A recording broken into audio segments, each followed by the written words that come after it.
BCB নির্বাচন নিয়ে ব্যস্ত বর্তমানে বাংলাদেশ ক্রিকেট বোর্ড, কিন্তু ওইদিকে ওডিআই সিরিজে বাংলাদেশের সর্বনাশ। এর দায় কে নিবে? নির্বাচনে যারা আসছে তারা নাকি? সবগুলাই হচ্ছে বাংলাদেশ ক্রিকেট বোর্ডের জন্য কলঙ্ক, যে বা যারা আসতেছে বর্তমানে বা যারা অতীতে ছিল। বাংলাদেশ ক্রিকেট বোর্ডকে উন্নত করার প্রকল্পে যদি কোনো কাজ করা হয় তাহলে নতুন ধারা দিয়েই কাজ হবে। বয়স ভিত্তিক বিষয়ে যদি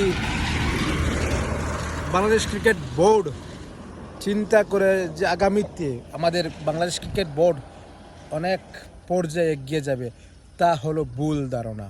বুলবুল সাহেব কিংবা ফারুক সাহেব, হাবিবুল বাশার, আকরাম খান, যে বা যারা অতীতে ছিল তাদেরকে মুছে নতুন তারুণ্যের হাতে এ ক্রিকেট বোর্ডকে দিতে হবে। না হলে সেই অতীতের মতো আমরা এখনো